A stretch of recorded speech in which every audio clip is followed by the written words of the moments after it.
जलविद्युत निर्मितीसाठी pump storage धाटणीच्या प्रकल्पासाठी महाराष्ट्र शासन आणि NTPC, Welspun new energy, NHPC, renew hydro power, THDC India, Torrent power, Adani green energy या कंपन्यांशी महायुती सरकारने नुकतंच सामंजस्य करार केला।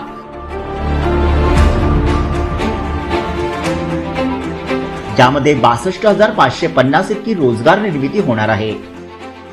उपमुख्यमंत्री देवेंद्र फडणवीस यांच्या पुढाकाराने हे विक्रमी करार करण्यात आले असून त्यातून 35,240 मेगावॅट वीज निर्मिती होणार आहे।